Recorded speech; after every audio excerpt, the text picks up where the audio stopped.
See, you just said one of my buddies died Saturday. And I gotta sign into chat.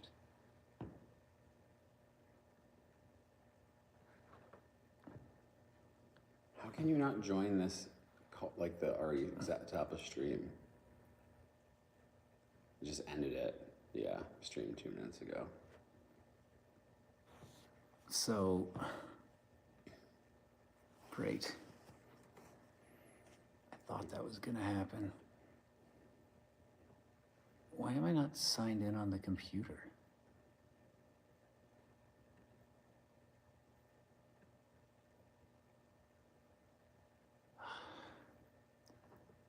Hey, we got some people coming in now here.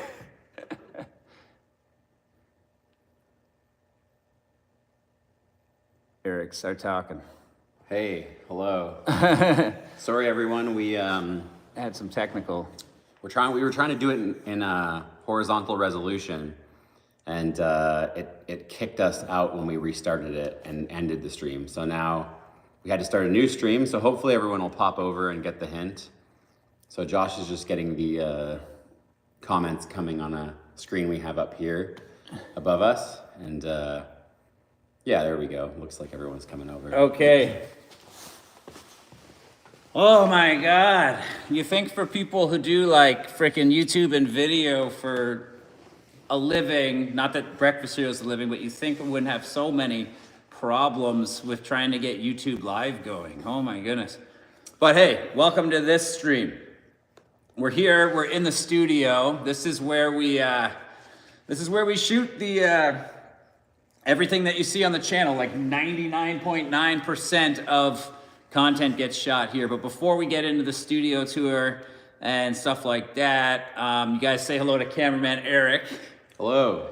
You're probably familiar. It's me. Cameraman Eric's been in a couple episodes, sometimes just his voice, stuff like that, but he's behind the camera for every single thing. Every single piece of content that's on the channel is Eric behind the camera, making it look as good as it does. So welcome to the live, Eric. Hello. Before Eric and I start walking around in here, we just wanted to talk about this week, because this week has been a big week for the channel. The past week or so, we had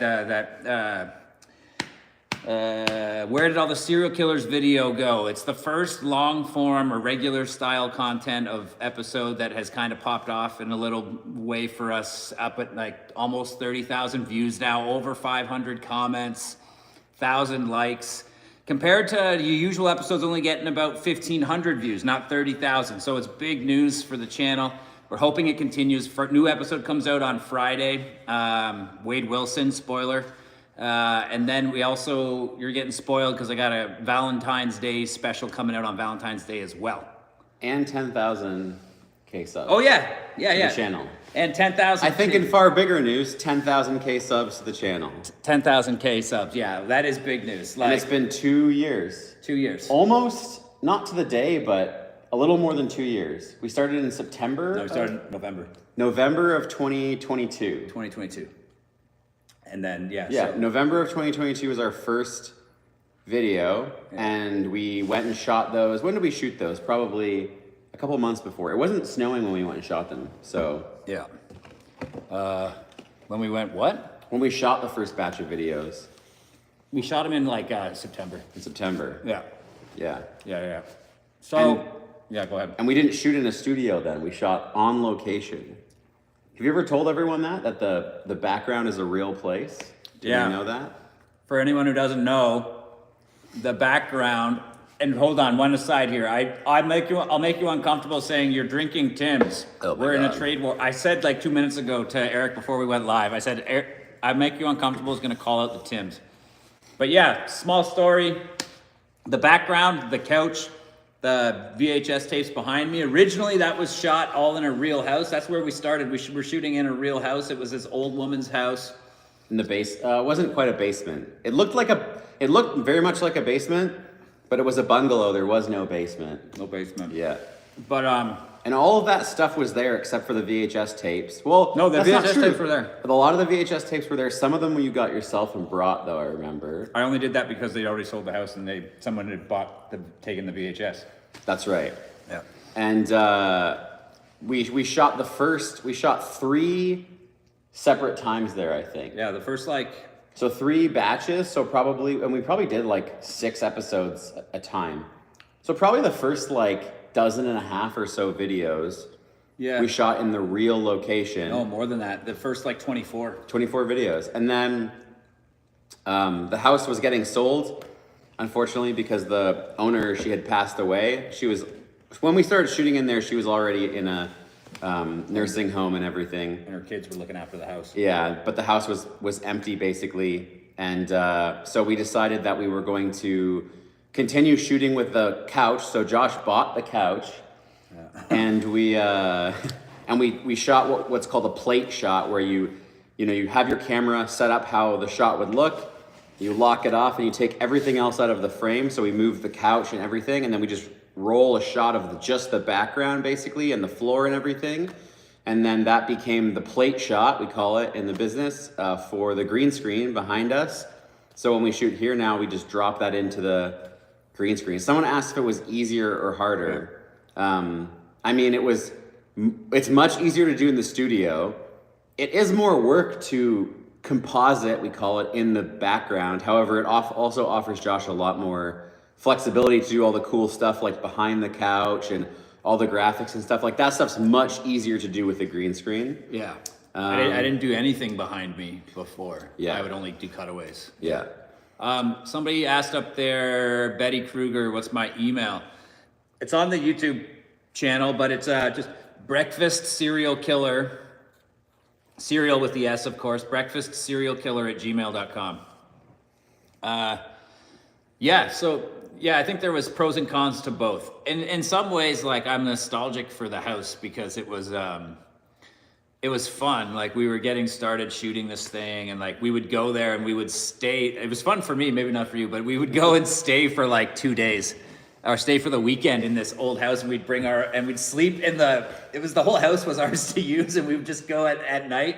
We'd watch some VHS tapes, and then we'd sleep in the various bedrooms of like. Yeah. Abandoned bedrooms from like the 1970s, and then we'd get up and shoot again on Sunday and then go home. It was fun in a way. It was fun. It was just far away. I think that's the only thing that I didn't like about it, is that it just is like 2 hours away. Yeah. So you really have to spend the whole you gotta make it worth it. The whole time doing it to kind of get away and do that. But it was fun. So I'll make you uncomfortable when you say green screen. We'll show you this. We'll do a little studio tour in a minute here, but behind us here, this is called a psych. Just a big white iPad. Big white infinite space, right? We got the red lights on. Now we don't use a green screen anymore. We literally just turn the psych green.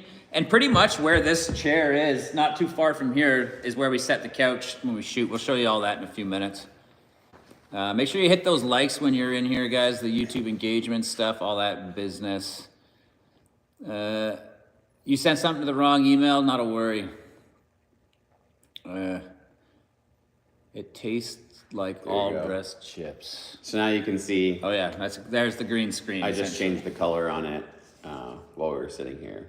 And that's simple as that. So why don't we actually take a little walk, and I'll kind of shoot Eric, and Eric can kind of talk about all the different stuff here and what we do. So I'm gonna pick it up. Look at this, we're getting movement going. Matt Hortebaggy commented, "I'm not flipping my phone." He's on the wrong stream. Okay, tour time. So this is our studio, and I don't know if it's not clear, but this is not just the studio for breakfast cereal. Oh yeah. We produce a lot of other videos here and do a lot of shooting. Right now we are set up for some interviews we were doing for a client today, and we also have them in tomorrow.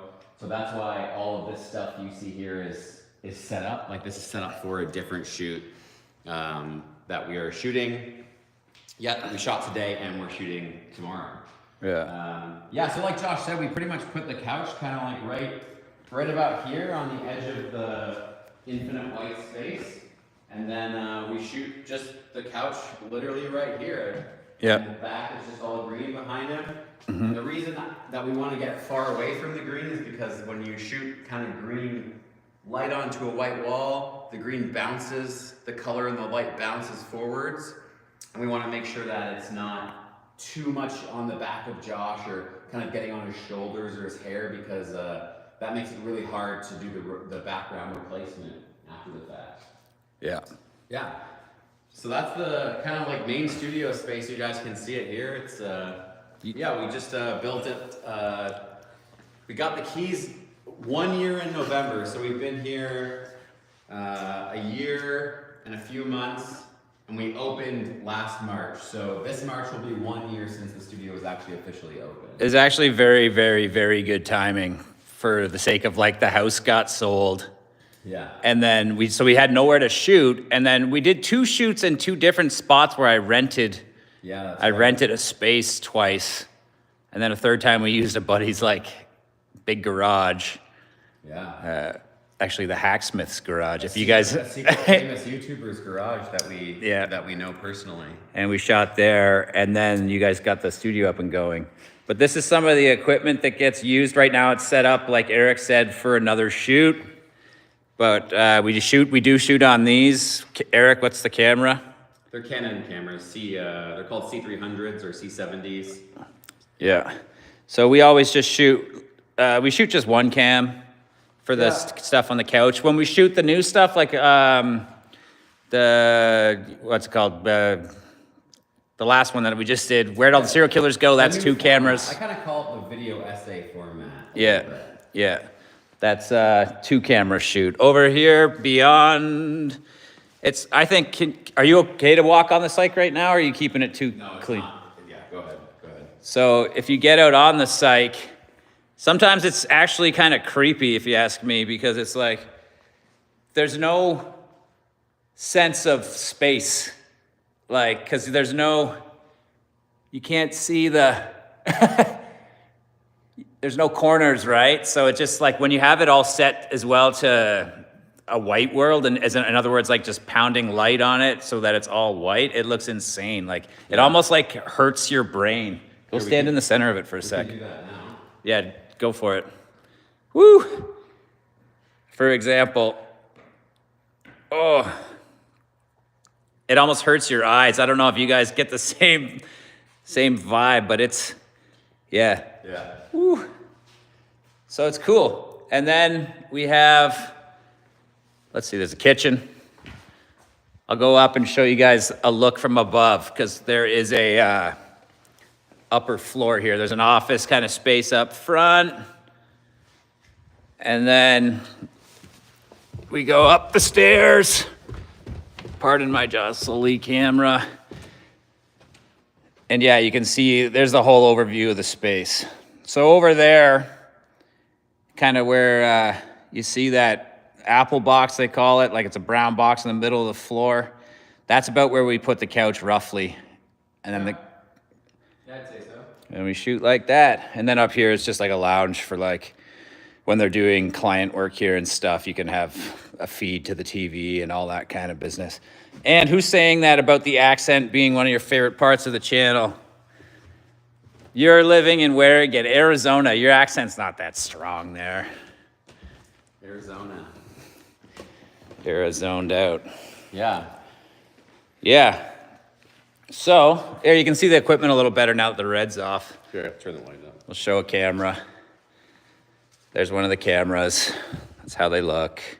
Pretty fancy. Like I've said a few times, yes, I'll become uncomfortable. Yeah, the edges are all rounded. That's what gives the appearance on a cyc.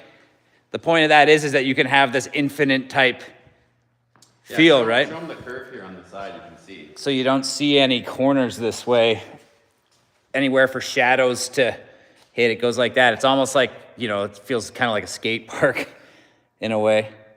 Yeah. But it's all completely rounded. So when you shoot into the cyc like this, you can't see where anything it's just white, right? It's wild. But yeah, so when we're shooting breakfast cereal, I'm on the couch and I'm looking I have a teleprompter set just like this, actually. And this is the same prompter that I use. And yeah, so people have asked that, do you memorize the scripts? And it's like, absolutely not. Yeah. They're like 20 minutes long. It would be impossible to memorize. I have to. It'd be pretty tough. Yeah. But I will say, I mean, we can sit down and talk about it Yeah. more, but you know, like even with the teleprompter, you do have a pretty good memory of them. Yeah. And at this point, we mostly only do two takes of every video, 2 takes. Yeah. and then a couple what we call them pickups, where we, you know, grab some extra box drops and stuff like kind that. of little content that kind of builds the rest of the video out. But yeah. The white seems Dexter-ish. Dexter-ish. Have you watched the new Young Dexter show? I saw about 5 seconds of it, and I didn't turn it off for any reason. Something happened, and I had to turn it off. You know what I think? I think it's terrible. I think Dexter was just a really bad show. I really enjoyed it. But I doubt it holds up. I just think it's bad. I think it's just a bad show. I'd like to rewatch season 3 with Trinity. Yeah, with Lithgow. John Lithgow. And see, Unbelievable. because that was like whatever. That's what we thought at the time. I mean, was like the best. if you think about it, the cast is amazing. Like, first off, I love Michael C. Hall. Yeah. Unbelievable. John Lithgow, Colin Hanks. Yeah. In that season. Yeah. Yeah. Unbelievable. Somebody says, "Do you guys just like carry that couch in all the time?" Yes. Yeah. Eventually, at some point, maybe we'll find a way to store it here to an extent. I'll buy something to have it stored here. But it's too ugly of a couch to leave it here for like client stuff. So it goes back and forth. It doesn't fit in my Jeep, but it fits in Eric's truck, and we put it in the back of Eric's truck. We drive it back and we stick it in my garage. So it's sitting there now, and then it's a pain. It's a pain. And every time I bring it, I'm like, can I rewrite this series in a way that I'm just a guy who sits in a chair like this? But I like it still, so. Yeah, I don't think it's going anywhere personally, but you never know. Yeah. Yeah. Should we would you want to talk about some of our favorite like production situations, moments? I feel like we have a couple good ones that are pretty good. Yeah, bring one up and I'll remember it, I'm sure. Well, the last time... Sorry, Desert Moon, real quick. That makes you appreciate your work even more. Do you mean just because we're bringing the couch in and out? It doesn't. It doesn't at all. That's the easy part. But, sorry, okay. What's production stories? Okay. Well, I don't know. What does everyone want to hear? Should we talk some production stories, or are there any questions? Questions from the audience? Is that how this works? Yeah, Betty's saying I didn't see the couch in the tour again there, yeah. Yeah, it's not here. That's why it's in my garage at home. Yeah. You know what sucks is that, like, we actually shot a bunch of stuff yesterday.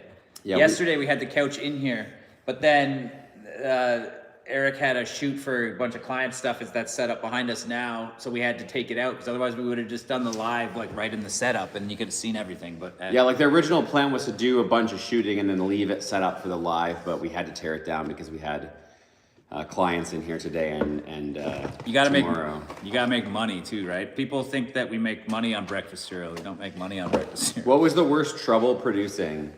Blooper reels. Okay, we'll get to blooper reels in a second. What was the worst trouble producing? The psychic make it? Oh man, we should. Okay, these are all great questions. Okay, let's start with what was the worst trouble producing? I mean, I think what you say was like, what was the most difficult? I think definitely probably the one where we were driving all over the town, the city, the KFC. Was it the KFC one? No, the Kemper game? Kemper Games. Kemper Games maybe was a lot of work. I mean, it's hard to say. Like, from a production standpoint, I think Kemper Games, that was a whole day, like a full day we shot for that one, I'm pretty sure. Yeah, which maybe part of 2 days. Maybe part of 2 days, yeah. It was a lot of shooting. But then at the same time, that one was probably quicker to cut together than some of the other ones, because, you know, there's a lot of B-roll. A lot of work that Josh puts into post-production. Like, what you may not consider as you know, all of that cutaway stuff that are in the normal episodes, we'll say, like kind of like the boilerplate episodes.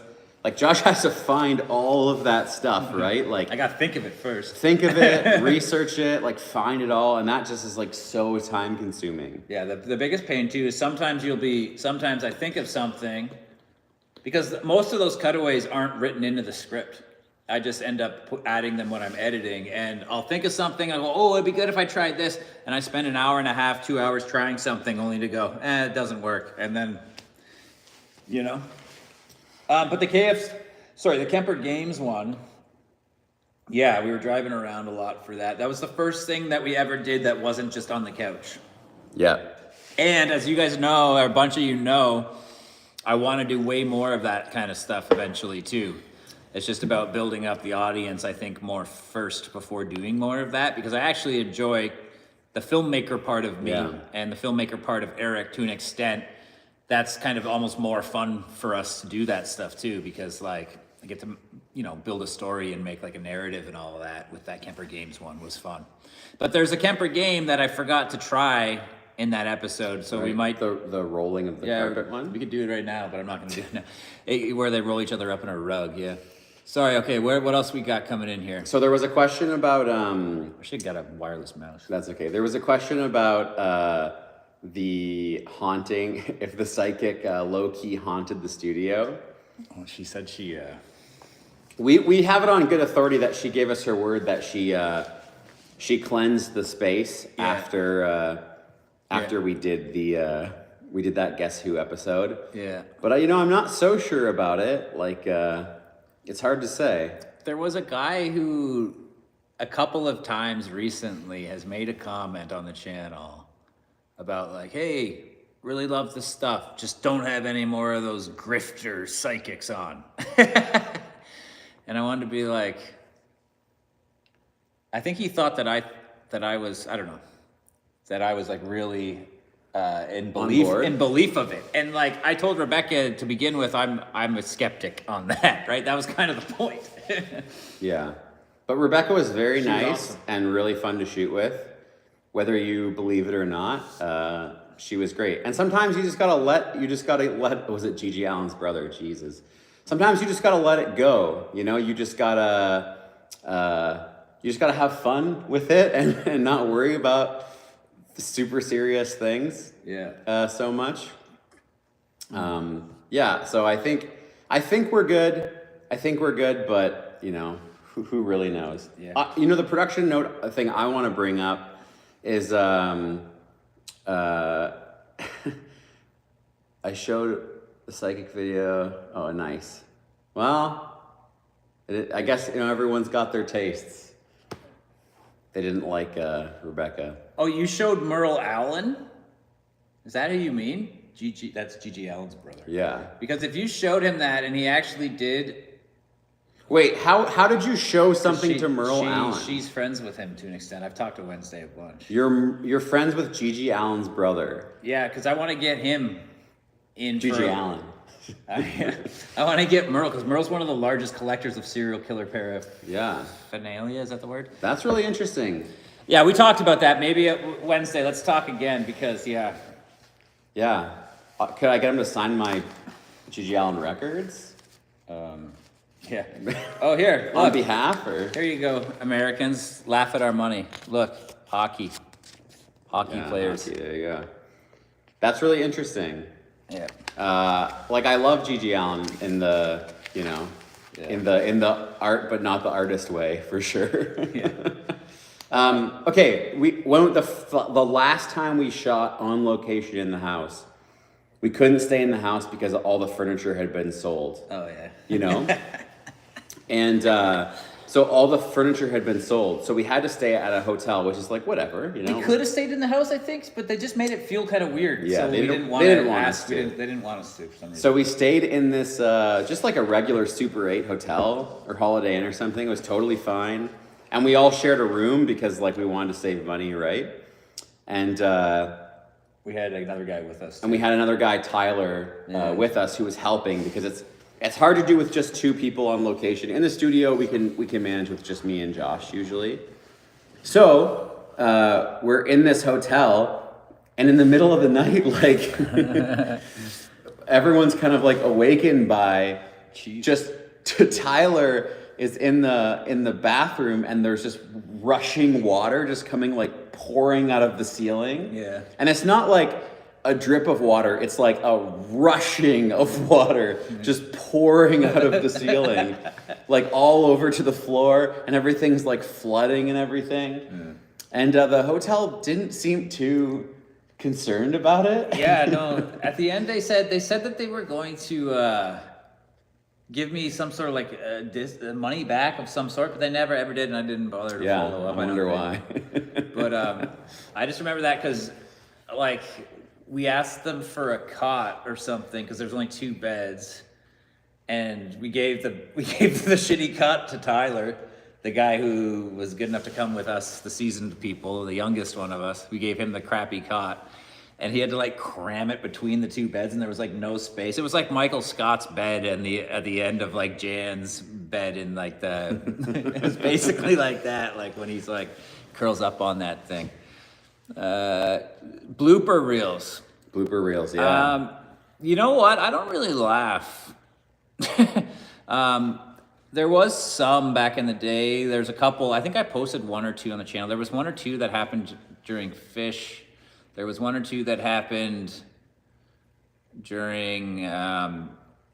It was the Manson episode. You laughed when I said that Beach Boys liked fucking thing. Yeah. But there's actually not many. No. He's a professional, this guy, you know. But it's like not stuff that ever. It's like kind of not really laugh out loud either, really, for the most part. I will say there's a lot of cut footage on the cutting floor that people might be interested in knowing. The KFC episode, a lot didn't make it into that, just like kind so of much. take wise. And can we say that? Yeah. Zach. So Zach was an actor who's our friend who played the Fortnite chill vibes guy. Chill Fortnite vibes. And I mean, he would just give us gold line after line. Like he'd just look in the camera and just say a thing. So it was very difficult for, I think, Josh to pick through like all the best stuff and like put that into something cohesive. And it, you know, YouTube is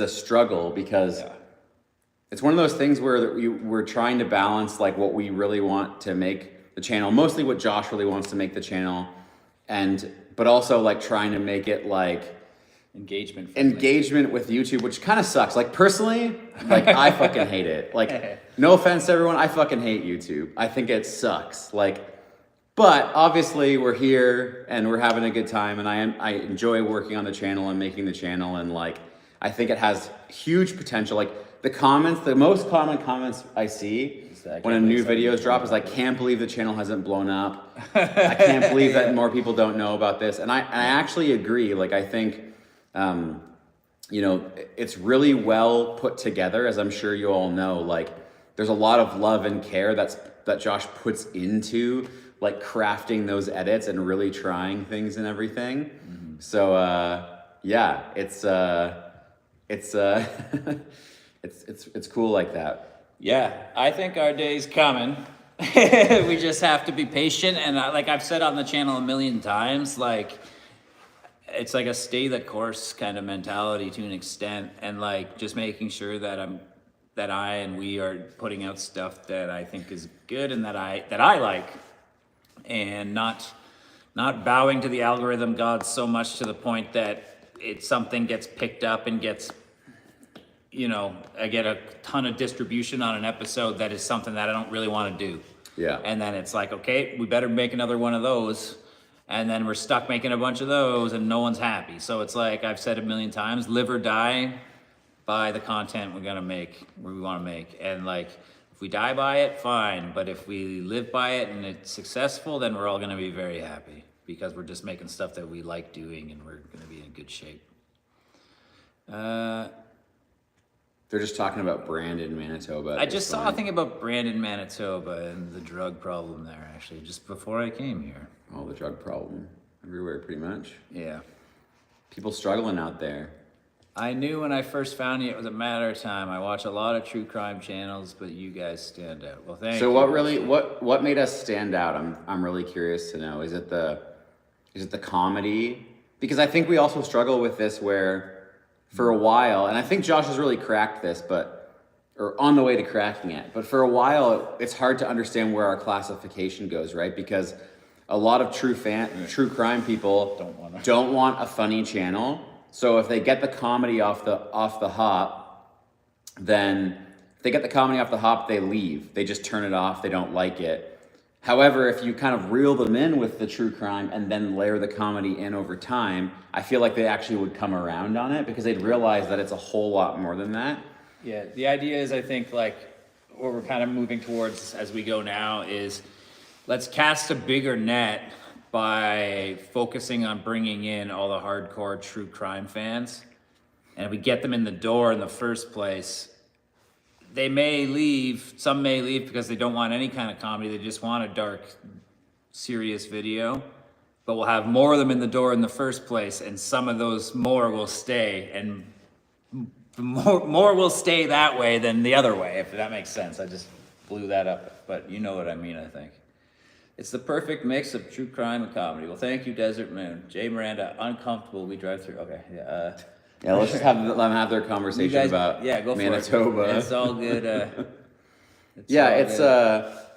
I agree. And I think the thing that really gets me is that, like, and I'm sure you guys feel it, but the quality behind the, like, dedication and curation that Josh puts into the videos, it's like of such a high level. Like, I feel like some you know what we should do the next time we do a live together? We should show an edit timeline. Yeah. Like, we should show you what the timeline in the editor looks like, just so you can see how much it happens. Like, even if we should just maybe document the whole process a little bit. Yeah. Because it's really crazy, like, what goes into just a regular episode from the script to writing it, and then what we shoot. And then it would be crazy to see the video that we shoot on the day and how much of that gets cut out for the actual release of the episode and everything. It's like can be pretty shocking how much that is. I think it'll be interesting for you guys to know right now. So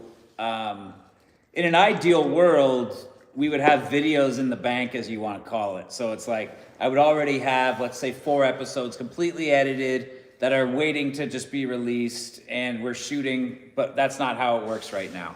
So we literally shot yesterday, and this is extreme. It's normally not this bad, but I'm out of content as it stands. So there's nothing ready. Nothing ready. So I literally shot yesterday. Today I couldn't edit. So tomorrow all day I'm pulling a marathon, and we'll see. I'm going to try to have Wade Wilson done in 1 full day, which would be an absolute record of an edit for me. Because normally it takes me like 5 days or something. So I got a marathon edit. I'm going to start it after this tonight. And yeah, we'll see what comes out on Saturday morning for Wade Wilson, right? So we'll see. I'm excited to try a marathon like that. But yeah, there's a lot that goes into an edit, that's for sure, yeah. Yeah. So, glued to the Wade Wilson drama. And I think Wade Wilson is an interesting one. I think with what Eric was saying too, thank you, by the way, about that quality thing, but I think that, like, even though, like, the first episodes and a bunch following were, like, had no views hardly and all that, I believe that if the channel takes off, that whole back catalog all of a sudden becomes relevant. So I never want to put something out that isn't to, like, the tops. There's only been 1 episode that I haven't actually put out. Oh yeah, and it was Ivan Milat. Milat, the backpacker killer from Australia. We shot one, wrote it, shot it, and I started editing it, and I was just kept like, and I kept putting it off. I still probably will. I just haven't cracked it. What about the original Gacy? That's out. We recut it. I kind of just cut it a little differently than it was. So maybe people are interested to know.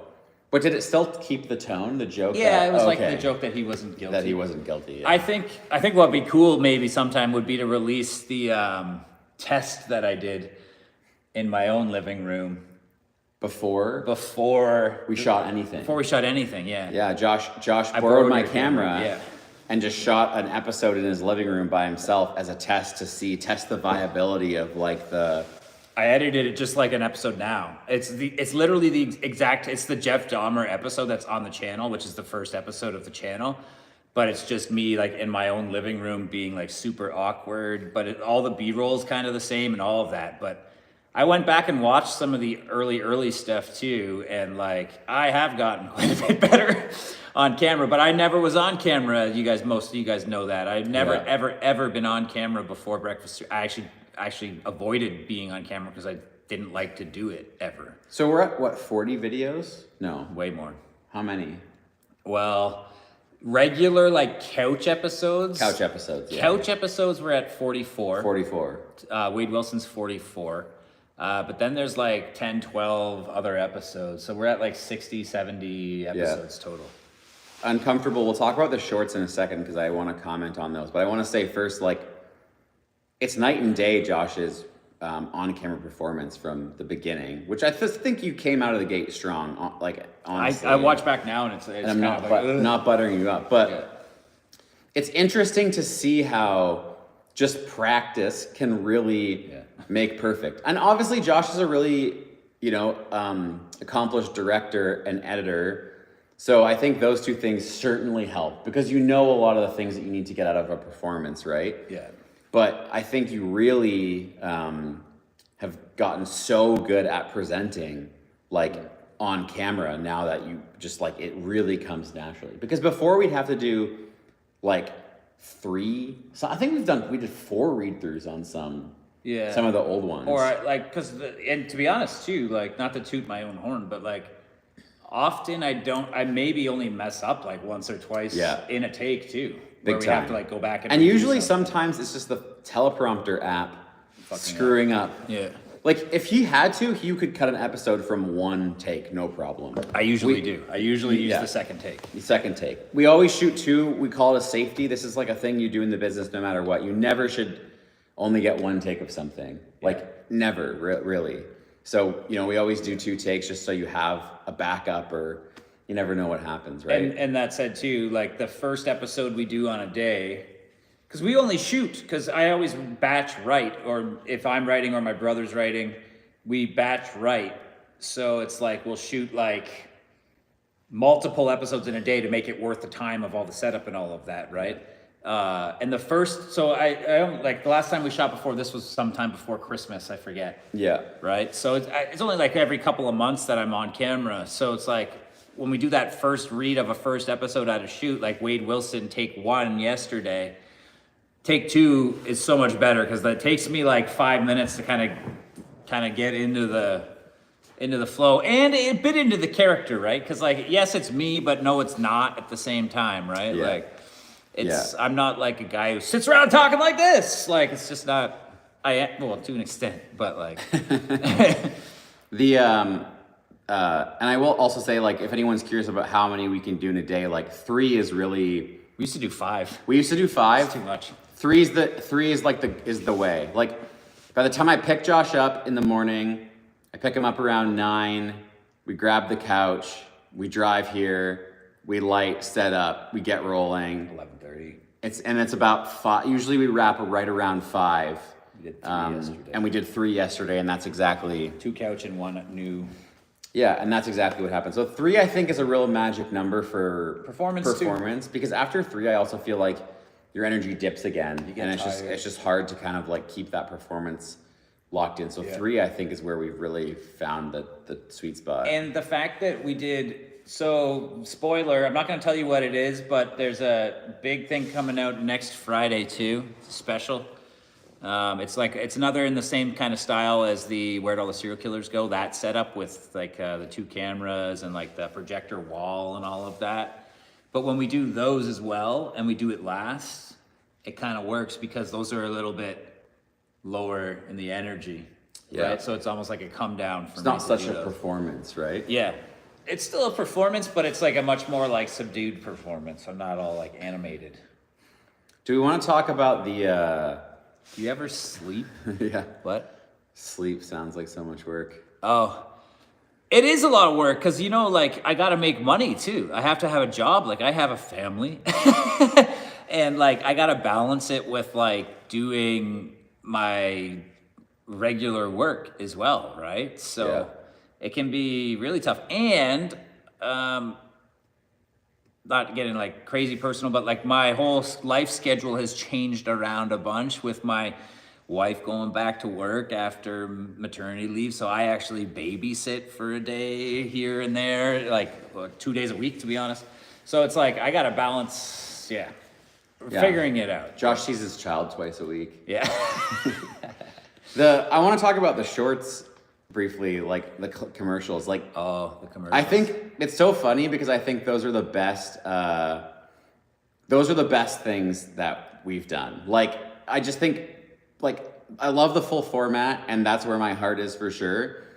But I think those short commercials that you've cut, they're just like, they're so good. You mean the mashups? The mashups, yeah. Yeah. It's no surprise to me that they absolutely annihilated on Instagram. I don't know if everyone follows on Instagram, but I mean, you can see some of them are in the millions of 6 million views. of views on the Instagram, right? Mm-hmm. And it's because, and you can just, you know, everyone in the comments is fooled. Like people are fooled. thinking that the Ed Kemper lens crafters one is real. It's just like it's amazing. I can't believe lens crafters would take a camera crew into the prison to interview Ed Kemper. It's like, yeah, obviously not. Yeah, it's amazing, right? So the amount of people that thought that Manson was somehow on American Idol. Yeah. Or that they would that they would do that, or B that like, it's crazy. Yeah. But, yeah, I don't know where those ideas. The first one I made was I was just cutting reels, and I did one where I was watching the interview with Kuklinski, and he was talking about just take a bit of cologne. I think it was Canoe, and I put it under my nose, and hey, it smell. And then I cut it to put up an ad at the end for Canoe. Yeah. Smells better than a dead body, as I put for the tagline. And that one blew up, and then I was like, oh, maybe there's something here. And the second one I made was Ed Kemper AAA. Oh man, yeah. And then then it kind of snowballed from there. But I gotta say, I'm kind of running out of ideas right now.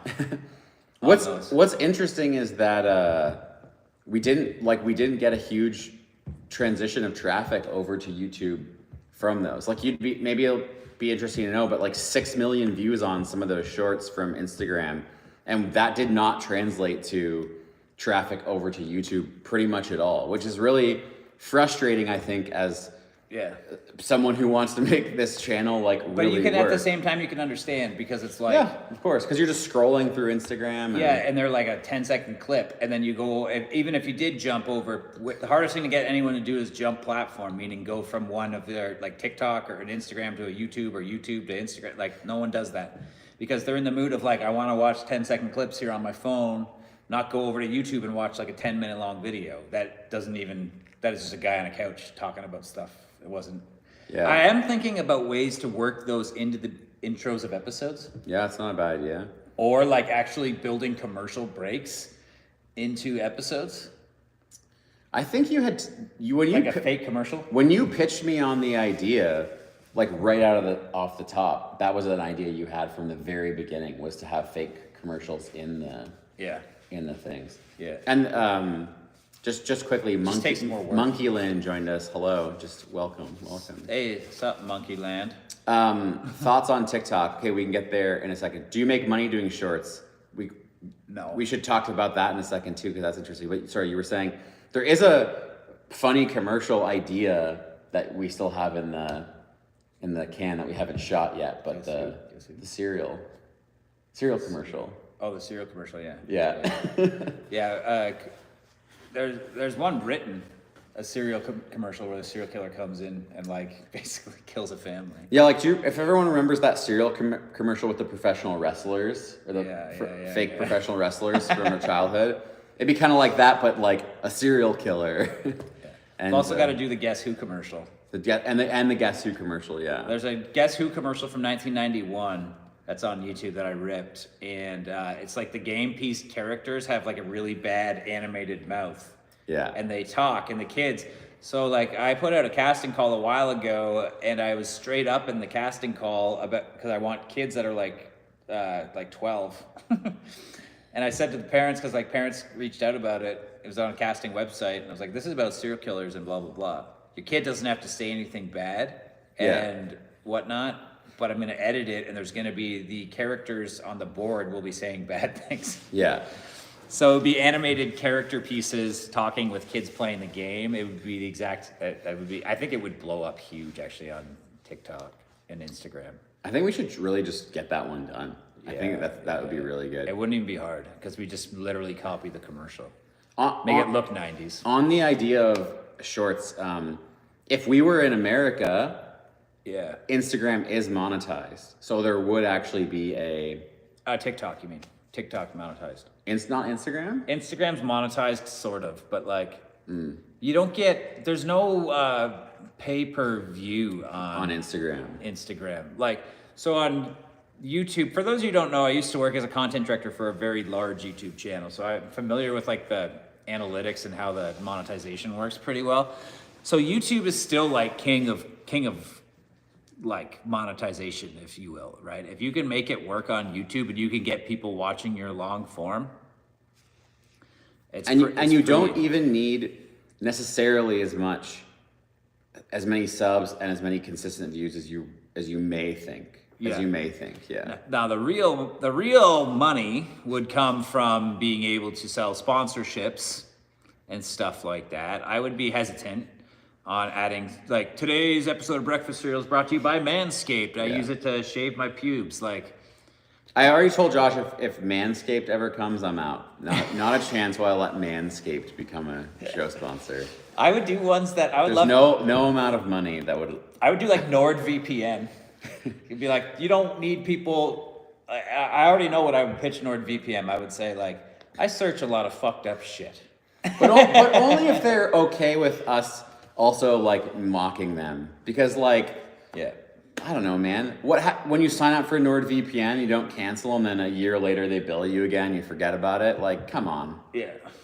Get out of here. But other than that, like, TikTok, you can't make any money in Canada. Yeah. Instagram, you can do brand partnerships in Canada. But YouTube, you get paid just for people watching your content because YouTube serves ads. YouTube plays ads, the skippable ads and stuff like that. That's YouTube putting those on my content. Yeah. Therefore, I get paid for, it's called CPM, clicks per mile. It's like you get a certain dollar amount per 1,000 views on your video. And usually those dollar amounts are pretty low, like $3-5 per 1,000 views. So like, as you would imagine, right now the channel's making like nothing. Like, I just had I'll be straight up with you because it's so little. Like, the last video that just did really well. Cracked 30K. Cracked 30,000 views. It's still not, like, crazy good or something. I think it made $100 or something. So far, $140 maybe. Yeah. That's American, though. Hey! USD, baby! It's a good conversion right now. But I think, you can see that on 30,000 views. Yeah. $100. Like, you can see how it's possible compounded, right? Oh yeah. Because if you get a library of 300 videos that are all doing just even okay, and you have 100K subs, it's possible for one person to like make that their thing. Like a lot of obviously we want to make money. We want to make money. We want to be able to do. I want to be able to do breakfast cereal as the only thing that I have to worry about doing. Yeah. We've already talked about it a lot. It'd be very cool to be able to dedicate our weeks to just like working on. I would just move my office in here. Content and growing it bigger. It would be so cool. But I mean, you really see it with like streamers who stream video games. Like there are so many streamers that you've never heard of that are sitting around that 100 to 150, maybe like to 250,000 K subs on YouTube that make just enough of a living with that, because that's kind of like where you need to be to just make it, the kind of like bare minimum living with other kind of little pockets of income here and there from different channels or outlets and stuff. So it's not unattainable, And some of them say that 10,000 is the hardest to get to. Like, Yeah. that's often said that it's really hard to get to 10K, but 10K to 100's easier. I guess we'll see. I'm really curious to see what happens with the next couple of videos that release. Now that we had that one, is this the start of you know, an upward trajectory? That video kept going, just like yesterday. It finally kind of like flattened out on its curve, right? Jay Miranda says, not related. I've been binging the old Red Green show. Are you Canadian, Jay Miranda? Because I don't. It must be. Is there anyone heavily outside of Canadian. Canada here of the Red Green show? Yeah, I don't know. I don't know. They used to shoot that like very close to here. Wednesday, that's an interesting thing. Got to get you a Patreon, right? For real. But the thing is I feel weird about saying to people, hey, come pay to follow me on Patreon. Like, I would do it for like, I don't know. What would be, if I was going to do a Patreon, what would you want to see as perks, for example? So put that in the comments right now. What would the good perks be? Like, I know a lot of people do like early release. But do you guys really care about seeing video ahead of other people? I don't know. Like, the other thing I think, and I've talked to some special lives people about this, is that like with a Patreon, you know, you want to make sure that like if you are on the hook for making additional content, like we just told everyone, we're out of canned content right now. Josh has got to like rush to get our next video out. So it's kind of like that thing where it's like, you know, we don't want to, I feel like you don't want to overburden yourself. Yeah. But I mean, I think there could be some cool things. Like some of the Patreons that I pay for, they just run a Discord server. So just like having a Discord server that we can all be in and post things, and we could post more kind of production shots and more like off the cuff, unpolished stuff could be cool in like a Discord server. And if people pitch like $5 a month for that or something, I don't think that's like a crazy scenario. Tell me too, what is a rate that is fair to charge, do you think? $3, $5? You can imagine, like, I was just looking at, I think it's last podcast or something. You got like 200,000 people in there. In the Discord? I forget, and they're like Patreon or something. In their Patreon, yeah. And it's like, or maybe it was only 20,000, but it's like $10 a month, and it's like all of a sudden, like, that's $200,000 a month. Yeah, I mean, they're probably paying like a staff of 10 at least at this point or something, you know, if not more. Yeah. So, do you have Discord, you guys? We don't.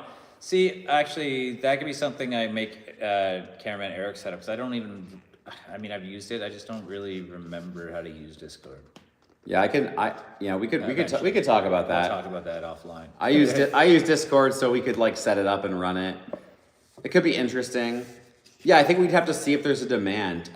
I just, you know, like, I want to say, like, I think we're both very authentic in the, that's a douchey thing to say about yourself. Yeah. Just in the way of that we don't want to do something that's going to suck and take money. We don't want to, like...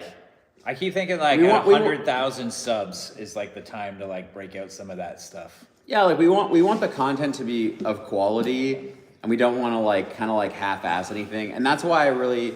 appreciate Josh's like hard work, but also the mindset of like, we're not going to take nothing sponsorships for nonsense. Like, you know, I don't think that's the path to like YouTube success or whatever. Yeah. And it just kind of cheapens yourself. And yeah, it should be about the content, I think, like the old days of YouTube. Yeah.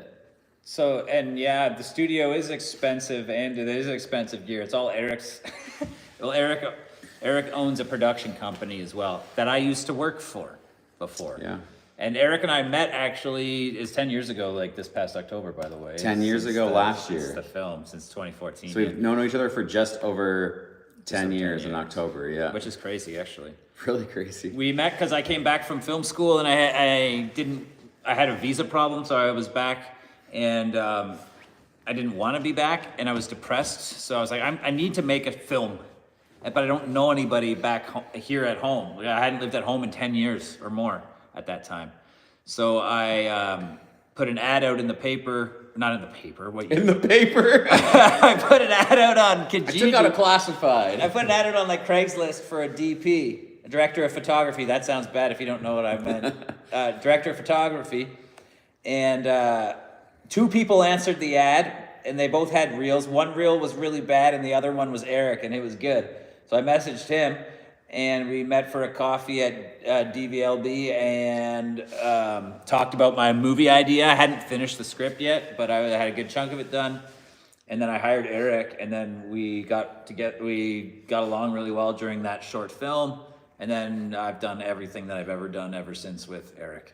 Yeah, we've worked together a lot of things. in 10 years. And we've become great friends. Yeah, so. great friends. We've done all kinds of stuff outside of breakfast cereal. Eventually, at some point, I'll release some of my other film work on the channel somehow. Not on the channel, but I'll give you guys access. I'll show you. I mean, that would be good in the Discord server, you know. Some of the stuff that I've done that isn't. It's not even circular related. It's comedy related. All of it, I think. But yeah. They want to know if any of the Reboot was my favorite Canadian TV show when I was a kid. I remember that show. That was like computer animated, early days of Blue People. It was so good. Watch that on YTV. It's 2,200 square feet. Uncomfortable. The studio. Hey Ava Adore. We asked this before. Is that a Pumpkins reference? It must be. How many square feet? What, the studio? Yeah, 2,200. I just said. Oh, you answered? Sorry. Yeah, it's all good. Reboot. Are any of your films available What's for the watch? short film called? What's the short film called? Don't Well, we can't say yet. Here's the thing. I keep my, there's privacy as well, right? Like for my personal life and all that. So like, I would have to figure out, I would just release another version of it that didn't have like my name and the credits and all that probably, and then share it with people. Yeah. But then again, like, I don't know, if the channel was to blow up, then your name's gonna get out there. Do you guys even know that my name's not actually Josh? Yeah. Did you know that? Can you believe that? Yeah. John here. No, it is Josh. It is Josh. Yeah. What's the short? Oh my God, Reboot was amazing. Yeah, Reboot was the first CGI TV show. Do you guys remember the show Sliders? I don't know why I thought of that, but I just They went through those little tunnels. They slid worlds. to different dimensions. That was like just Next Generation, but without spaceships. Like, it was the same thing, like going to different civilization through these wormhole tunnels or whatever. It's Richard. Yeah. Yes, it is. Ava Adore, I'm assuming you mean yes, it is a Pumpkins reference. Yeah. I remember, so I mean, I should get my Zero shirt back. That's a classic shirt. Zero, like the skateboard company? No, the Pumpkins. Oh, okay, The yeah. star and the Zero. Yeah. I had a Zero t-shirt for Yeah, I'm years. just more of a Swan fan. Just kidding. Yeah, you know what? Like, my wife's huge Pumpkins fan. Saw him live a bunch. I never saw him. I never got into them. I'm not as into them as her. I never got into them a ton, but his guitar tone on what's the main record? Melancholy and Infinite Sadness. Yeah, like the guitar tone on that record is like out of control good. Like out of control. And what's so interesting is that guitar tone, we'll just get into a music conversation now. That guitar tone is so back in the zeitgeist of music right now, like, and like kind of like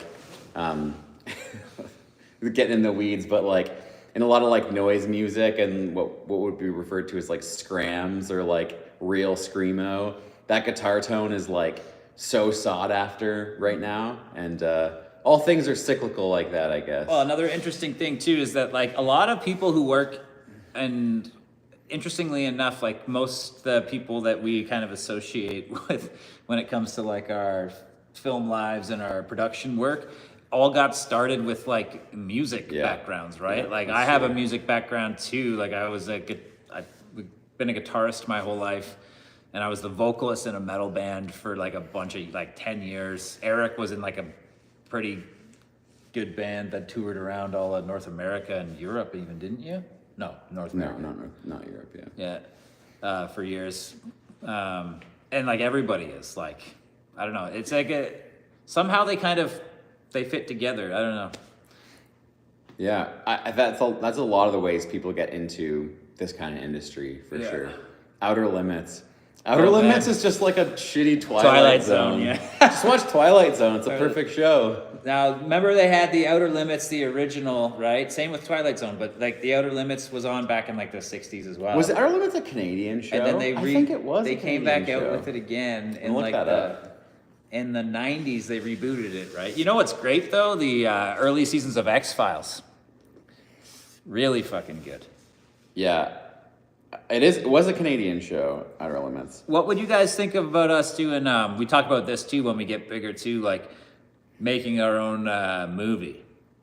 What would you think about making? Like a releasing movie? parts of it on the channel, like maybe once a month we release like in like 6 parts or something. That would be fun. I would recommend These are watching all the X-Files. These are all things we can do once the channel gets big enough.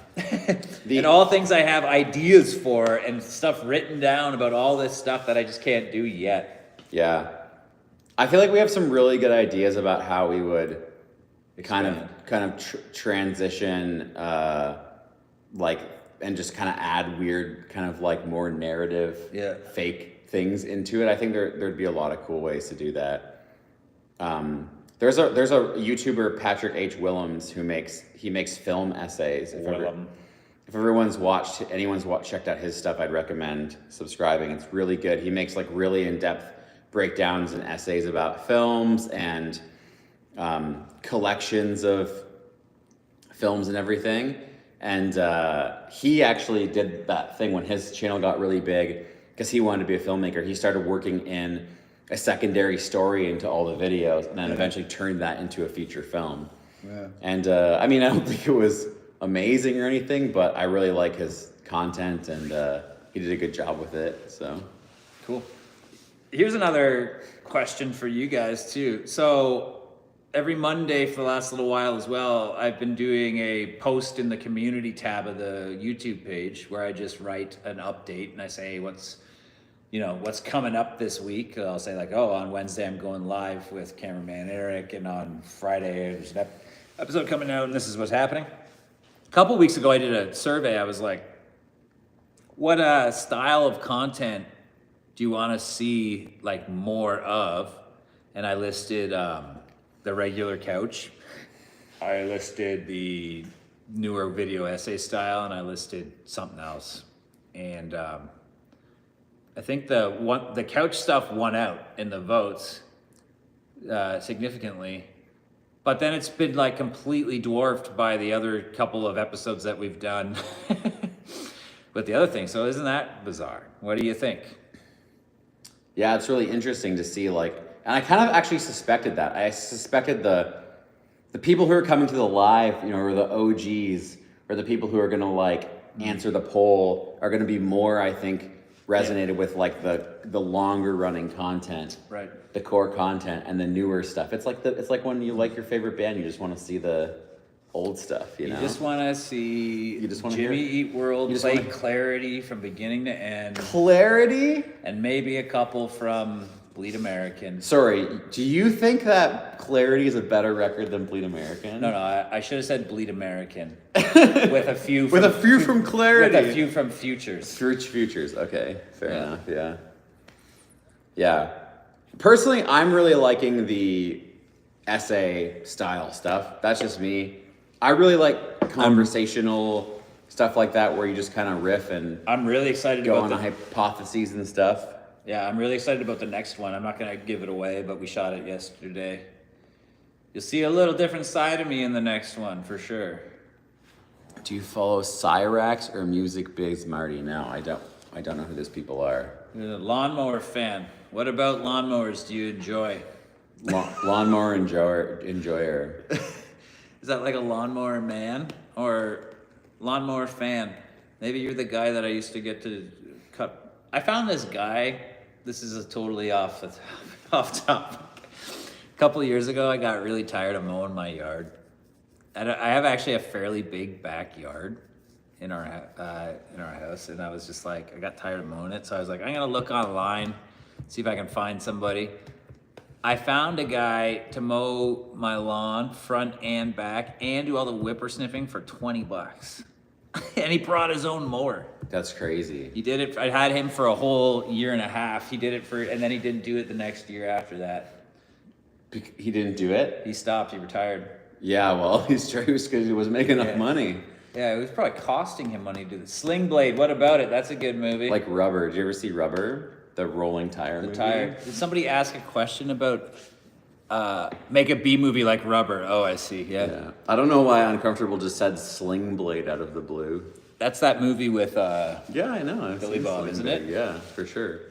We just talked about Sling Blade. I feel like Sling Blade comes up in my life every week. I talked for about some it yesterday. reason. I said the buddy from Sling Blade comparing Ed Gein to looking like the guy from Sling Blade. And then literally that night, my partner mentioned Sling Blade to me, totally unrelated.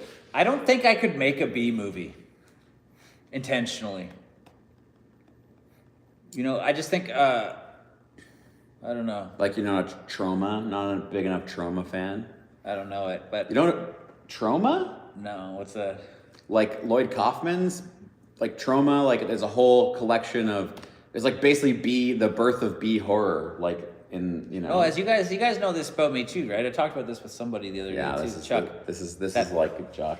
Josh has never seen The Godfather. No, I've seen The Godfather. I don't really watch any horror movies. Yeah, that's true. Not a big horror movie guy. Like I don't like slasher films and stuff like that. And I think it's kind of interesting the connection that a lot of people put with, maybe that's what we're talking about at some point, horror movies and true crime. I don't view them as the same at all, right? Like the true crime thing, I think it interests me because it's true. Yeah. And the other stuff doesn't interest me. Yeah, I don't know.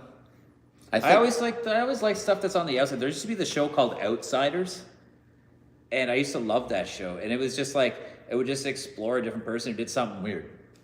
There was one lady. There was a whole episode on a woman who just ate couches. She'd pick apart a couch and eat it piece by piece. I feel like I remember her being on Maury or something. I think she's probably on a few things. But she, like in the beginning of the episode, they're like, "How many do you think?" She's like, "In my life, I think I've eaten about a dozen Chesterfields." Do you remember? I feel like it might have been Ripley's Believe It or Not, or like the Guinness World Records TV show or something like that, where there were people who'd like.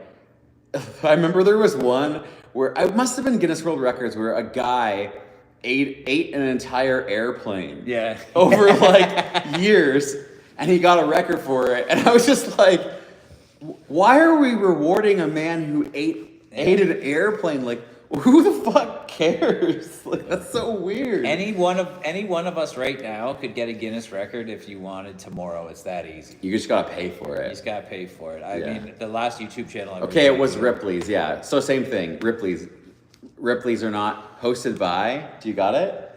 Yeah. Who hosted Ripley's Believe It or Not? Dean Cain. I don't know why I remember that. Motherfucking Dean Cain. Dean Cain, Superman. Dean Cain is former CFL playing. Is like and he's like a huge Trump supporter. He's like a psycho right wing guy. Yeah. Who's like big into this. There's this whole right wing streaming network that launched in the last couple of years called Angel Media, and so he's in all of these movies with what's her face. Sabrina the Teenage Witch, whatever. Melissa Joan Hart. Melissa Joan Hart. No, not Melissa Joan Hart. Sorry, I'm giving Isn't her a that bad Sabrina name. the Teenage Witch though? That is, yeah. Who am I thinking of? I'm thinking of somebody from that era. Yeah, I can't think of her name. She was in all those. Milano? She was in all those God is Dead movies. Oh, I don't know. I'm gonna look it up. Candice Bergen. No, bigger than that. Bigger than that. Because she's pretty Christian, I think too. Or wait, no, that's Kirk Cameron. One lady ate deodorant sticks. Oh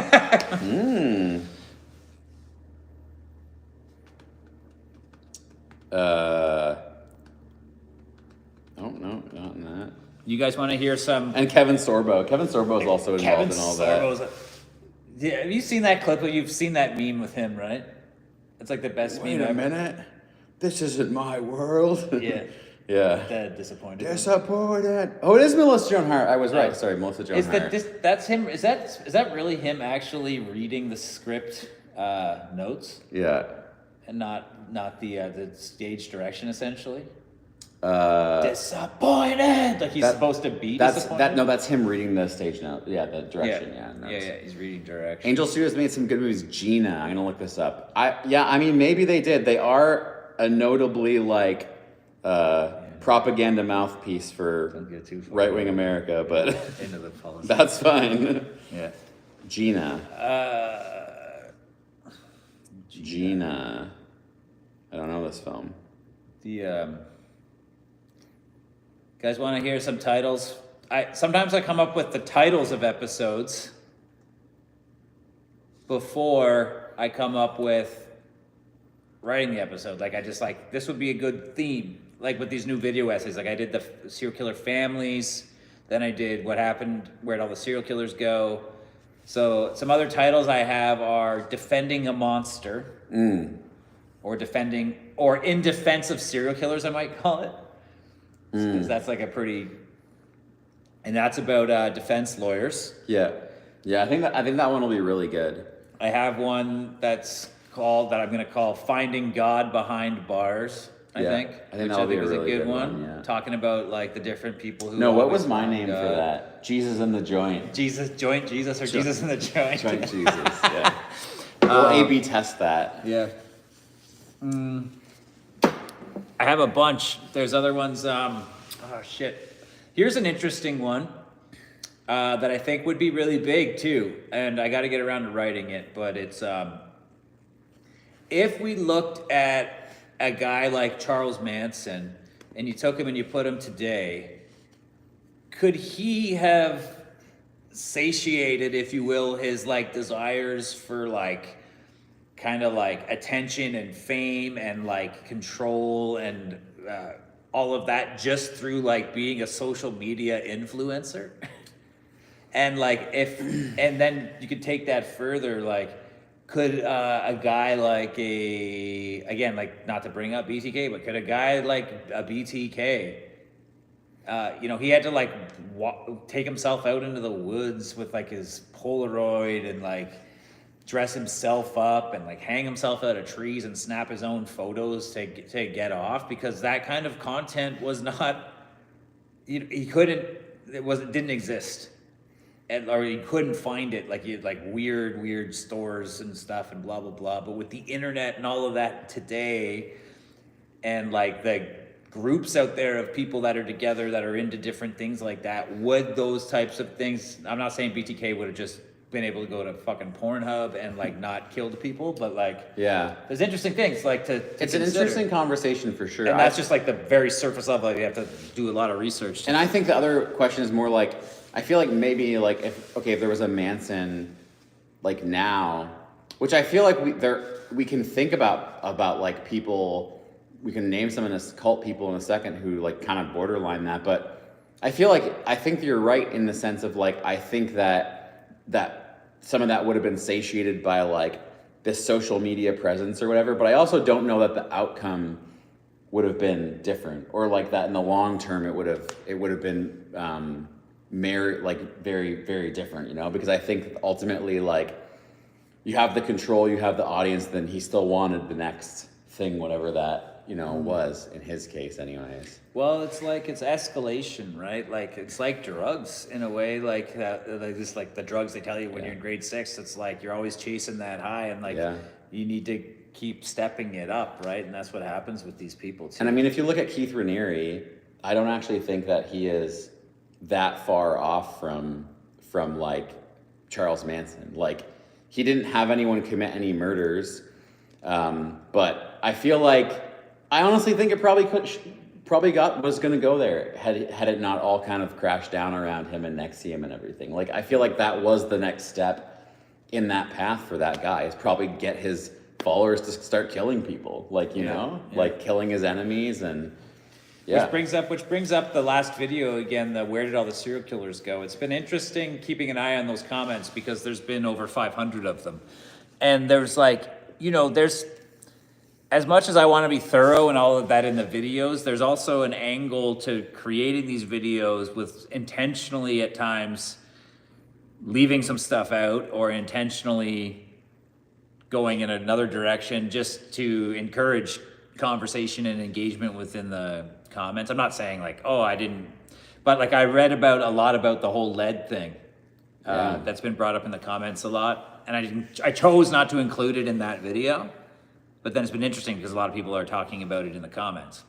The fact that the unleaded gasoline became a thing, and like the lead pipes and the lead paint and all of this lead exposure back in like the 60s and 50s and whatnot, and even into the 70s, had a significant, factor in serial killer numbers because like they were messed up and aggression from that and all that. There's also like theories about that people were talking about in the comments about, I really like the one, and I fully agree with it, that although the advances in forensics like DNA and whatever, right? Carbon, fucking whatever, analysis and all of this has gone through the roof. It's, in my opinion, it's not enough to stop somebody from acting on their sick dementia, because it's so in them that they risk it all anyways. They're gonna risk it. Yeah. But I like the theory that it's good enough that it's catching people before they get the chance to become full-fledged serial killers.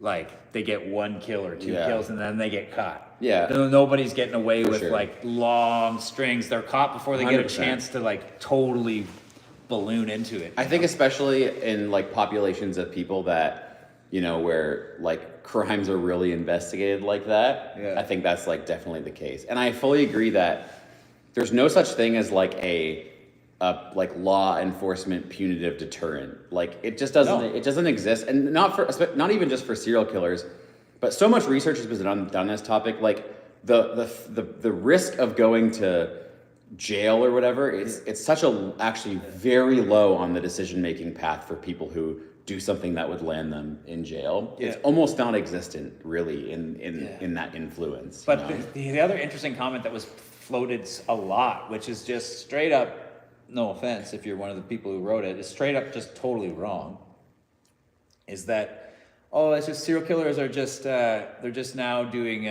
like a school shooting or a mass killing.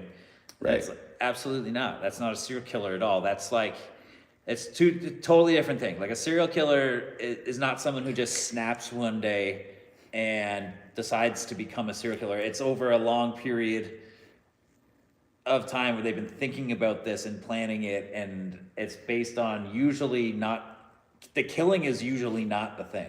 Yeah, not at all. The killing is usually a means to an ends for some other gratification, for some other deep, dark, twisted desire, right? So they're not going to be able to. You can be a serial killer. You can't be a guy like that and go out and just say, "Well, I'll just do one big event, and then I'll be good."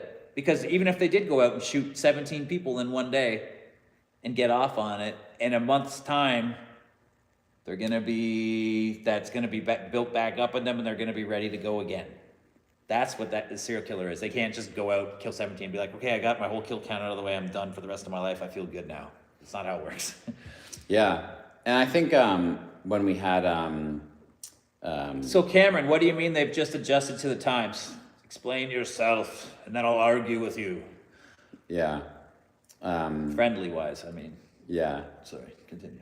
When we talked to our forensic psychologist friend, she definitely touched on a lot of that stuff. And a lot of that stuff, is in her work that... Yeah. So a lot of the framing around it, people just think that it's just like, oh, they're just this way or that way. And it's such a like... It's beyond a level of like comprehension, really. Yeah. Oh, 100%. Or relatability sometimes, 100%. Do you think any killers watch your channel? Statistically, no. Statistically, yes. Statistically, yes. yes. Wait, with our numbers, no. If it gets to 100,000, yes. Yeah, if we get to 100,000, statistically, yes. Yes. I mean, maybe the bump is up in the statistic. I mean, do you think that... This is the other thing. I mean, are serial killers like Googling themselves? I mean, obviously, someone like Luca Magnotta would be, because we know that he did. Rex Superman apparently did. Long Island guy. Oh shit! What was I gonna say? Cameron says cameras GPS they've gotten smarter. Yeah, I mean, I think I don't mean this in a shit way, but I think that's kind of just like a moot point. Like everything in the world adapts with technology and everything. I agree with you that I think they're clearly still out there because they are still killing people. Yeah. I mean, it's still happening, like in Well, places, you know. I think what my opinion is too, like, and it's just it's just an opinion. It's not based on anything. Is that like, I think with the advancements that have happened, those that are like serious about it, it's like a double-edged sword because they have to be so much more thorough and careful, and there's got to be those people out there that are insanely meticulous, like in the movie Killer or whatever, like insanely meticulous about it because of the advancements. Yeah. You know what I mean? Like the guys that are like cutting off their fingerprints and like I don't know, but like, you know, Okay. Yeah, I think gluing their fingers.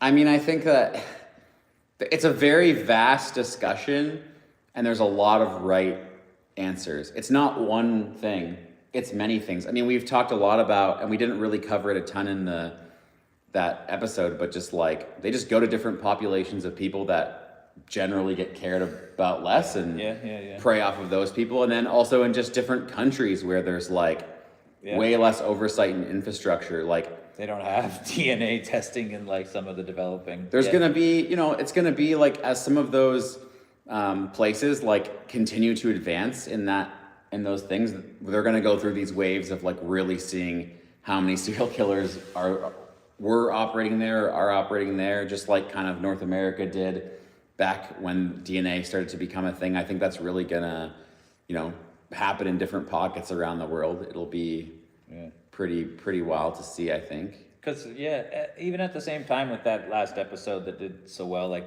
almost part of the question of the whole episode too, in a sense, in a lot of ways, is more so like, I know that they're there. Why are we not hearing about them too? Right? It's not been treated the same. Yeah, I think that's a big part of it. I think that's basically the biggest thing. It's just that it's not. We've moved on to like literally the dumbest shit being sensationalized and filling us, and we get pumped so much content constantly that it's hard almost to have as shocking of a reaction to those kinds of things. Yeah. Wednesday wants to know if we're going to do a episode on Brian Kohlberger. I don't know anything about Brian. Yeah. Tell me about Brian. He is the one up for the Idaho 4, they call him. I think he killed like 4 students. He's a student himself, or he lived in a town nearby. Okay. He's going to be on trial soon.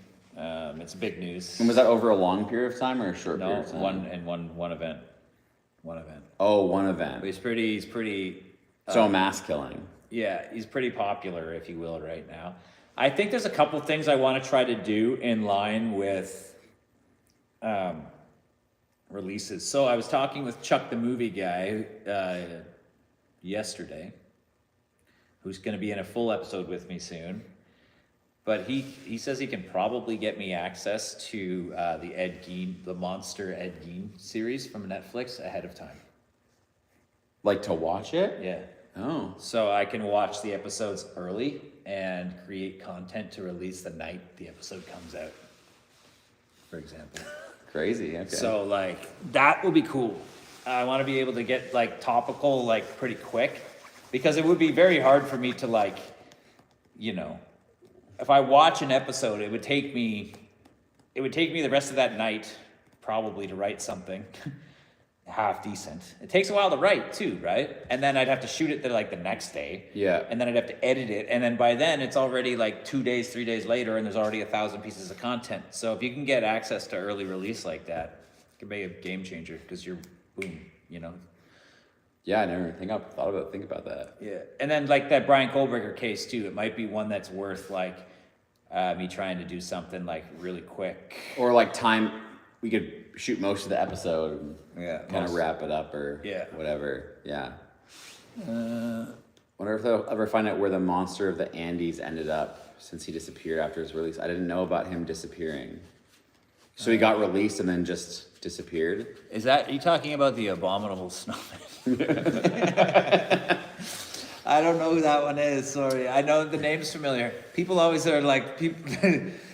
It's like I'm supposed to be like a walking encyclopedia. I get messages all the time. Hey, what do you think of John Shmigagubagan? And I'm like, I don't know who that is. You haven't heard of John Shmigagubagan? Yeah. I haven't heard of every single serial killer in the world. Yeah, it's interesting. I'm not my brother. Yeah. I mean, I know very few of them.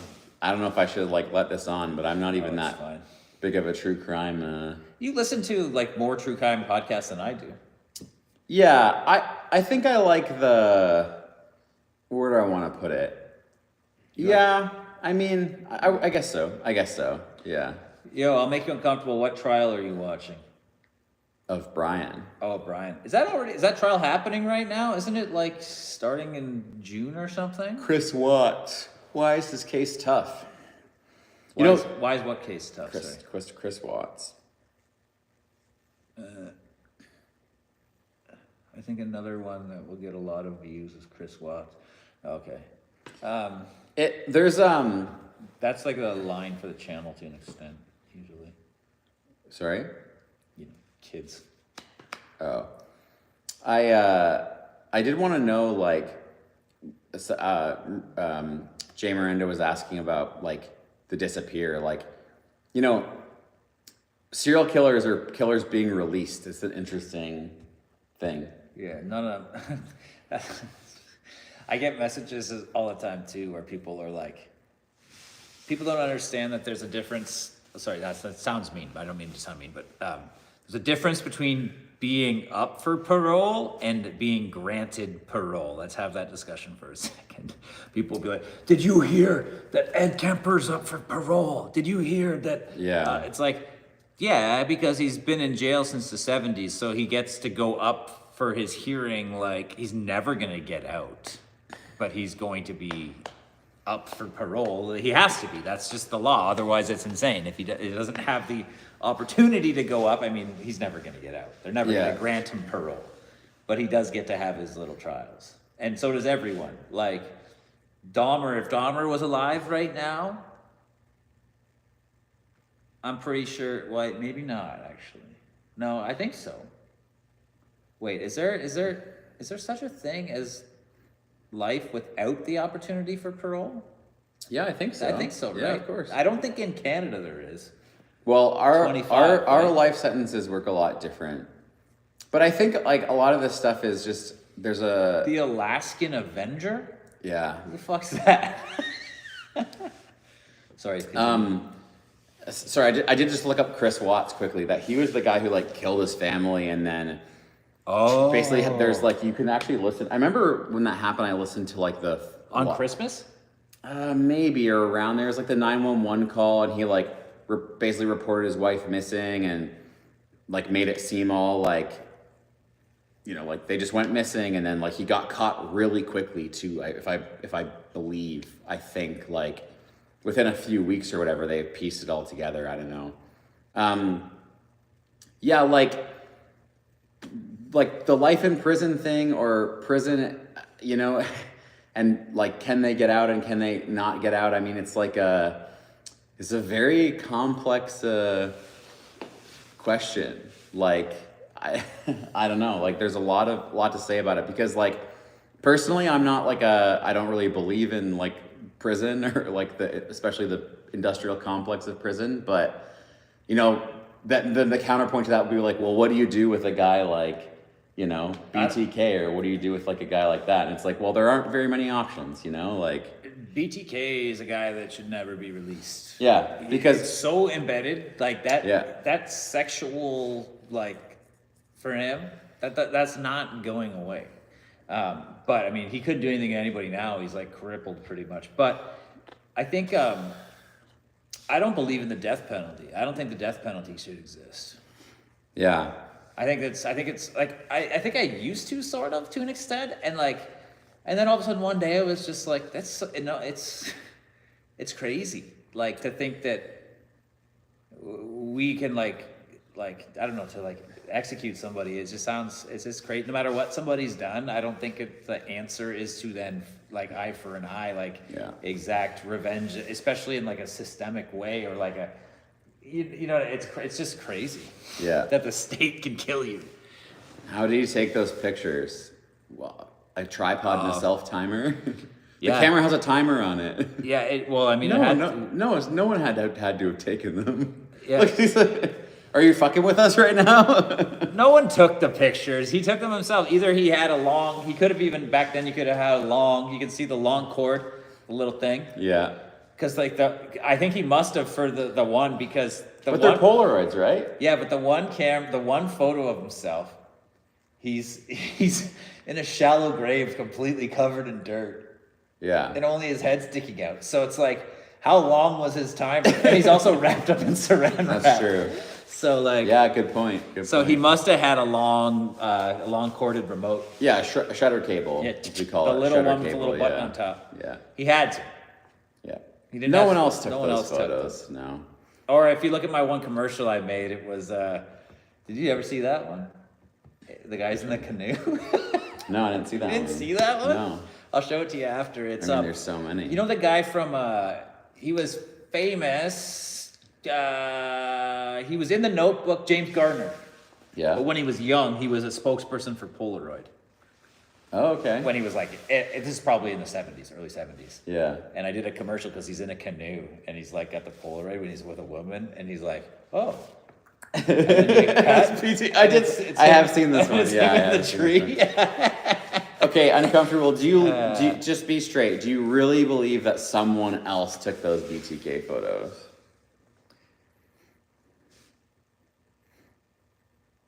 Well, let's see what he says. He saw the. Oh, you mean you saw the? Yeah. I don't think that, like, I feel like there would be no reason BTK wouldn't have flipped on who that was, if that was the case. Because he seems very much like a righteous guy in that sense. Like, He says yes, he would try to does save think himself. so. No. Well, no way. No chance. No chance. No chance. No chance. I mean, if someone else took those photos for you, they are 100% a Culpable. well. Very I mean, culpable. they're just him, right? So there's nothing illegal about those photos. Oh, that's true. Yeah, I mean, Absolutely nothing illegal, but he would have either had to like hire some weird complete stranger and say through some ad somewhere that I'm making like really disturbing, gross sex photos. Can you take them for me? I'll pay you a lot of money, which I just don't think he's going to do because it's too risky. He was very careful. Or it's somebody who was actually like an accomplice, which he just doesn't have. No. or, I mean, I think there is a middle ground. It could have been someone like in like a fetish group or community or something. And then after when it all came out, that person was like, well, I want to stay far away from this. Okay, you know what? I'll give it a small amount of plausibility from But the from remote's the my- likely. Yeah. Because there's some that were in his house, Yeah. and those ones are definitely him. Yeah. Because he's not having somebody in his house to do those. Yeah. Definitely not. His wife did, as we know, walk in on him once or twice, and they had it in Mindhunter, and it's just like the whole idea that his wife, I don't know, like I've been listening to the daughter's book recently. It's interesting, man. In Mindhunter, they were doing those cutaways to BTK because they were setting that up to be the next season. Well, I don't know if they were ever setting it up to be its own season or they were just going to tell it as the B story. To me, it read like they were setting up to be the season. Well, because it's in season 1 too. It's in season 1 and 2. The whole BTK thing? I don't remember it being across both. In season 1, it's also happening. Oh, okay. I thought it was only at the end. I could be wrong. Yeah. But it definitely happened all the way through season 2. I'm pretty sure it happens in season 1 too, though. Yeah. It's a shame he's not going to make another series of that. Everybody keeps going on with that. He's like, he said it's definitely not happening, but it's probably not going to happen. He didn't like how he got, like, the way that like, he wasn't able to do exactly what he wanted, And apparently it was a very expensive show. super expensive. I mean, it's still one of their best. I mean, it's meticulous. I mean, yeah, it for sure is. I mean, they put out so much absolute dog, like, yeah. but it is what it is, I guess. It's too bad. The shoe fetish killer took some pretty amazing, awful pictures too. The shoe fetish or show fetish? show I think you mean shoe fetish. Shoe fetish. Oh yeah, sorry, shoe, not show. Shoe fetish. Okay. He took photos, eh? I'm gonna have to look at those. Of shoes or probably of shoes? Probably of shoes. Ankles and shoes. I just got a notification from Pinterest. Italian men's style. What do you think the conversation was? Honestly, my guess would be based on the like. She must have already had her ideas. Yeah, and based on their like, you know, kind of their status in their community, their like church stuff. I bet you they didn't even talk about it. That would be my guess. I bet you it was like a. So in Mindhunter, Yeah. they show a scene which I don't know if they just made it up because I've never read it anywhere else. But yeah, there's some corroboration. He's like sitting watching TV, and she kind of like comes in and like sets a book down about like sexual deviancy, like, and then like kind of taps on it and then walks out of the room, kind of thing. That's a bit cheesy. I think. Yeah. I think his wife would have known that he had kinks and fetishes like that to an extent. Whether or not she knew how far he wanted to go and dress up like that, maybe not. But she probably knew it would have had to have somehow kind of slightly, I bet you, come out throughout their years and years of marriage, like in their encounters together. At some point that he said to her, he wanted her to do something, or he said something when they're at it. You know, she must have, and I guarantee you that it wasn't completely out of the blue to her. No, I mean people usually have intuition. Yeah. And you can just kind of sense things. I do feel like it's message redacted. Retracted, that means his messages always get banned. I don't know what you put this time, but I do feel like you know, like she has like, because you know, it seems like she had no idea. We don't, no one will know. She's Yeah. still alive. I think my opinion is it seems believable. I think it's believable. With her. I mean, but I think, you know, I do think she probably had hints of some not great things, you know, but. Well, you listen to the book and, or read the book or whatever. From Carrie. From Carrie, yeah. And there's talk in there about the occasional time where he would, like they say like he would get, when he would get kind of upset, like his eyes would be like black and they would just be like, go outside. And like he would like go outside for a few minutes and they would deal with stuff inside and then he would come back later. And like, so he had like, they had stuff where they knew not to like blah, blah, blah. And one time he strangled her brother or something, but like. This is dark passenger, Josh, to quote Dexter. Dexter, the whole first season, at times you get kind of tired because he's like, everybody wears a mask. Shut up, Dexter. The show, it just suffers, we're going to circle it back to Dexter for the end here. It just has the smartest man in the room problem. Yeah. Where like everyone is a useless bumbling idiot in the show except for Dexter who can just get away with everything. Yeah. You know? Yeah. It's close call after close call. Yeah. But Michael C. Hall, do no wrong. Yeah. Wow. I didn't mind the New Blood, was it called? The wrap up season Like the with Harrison comes back. Yeah. I mean, it was fun. No. For me, same thing. I enjoyed it because I have a fond spot for Dexter, but I thought it was pretty bad. I don't know. Yeah. Did you like Breaking Bad? I did for most of it. It definitely wore. Season 4 was the best. It wore on me for a while. How many seasons was it total? 5. So like, You think 4 was the well, best? I think the problem was they wasted the best villain, Yes. who was Fring, and then they followed up him for the climax of the show with this fucking uncle whatever, Yeah. the Nazi guys, Yeah. who weren't as good. Yeah, they were bad. But some of those last episodes though are insanely good. Osmondus or whatever it's called. I just think the thing that I don't like about Vince, the way he did the show, is I just feel like he dragged it out too much. It's only 5 seasons. I know, but I just felt like it still dragged for me. And I don't even mind a slow burn. Like I like a slow burn, but I don't know.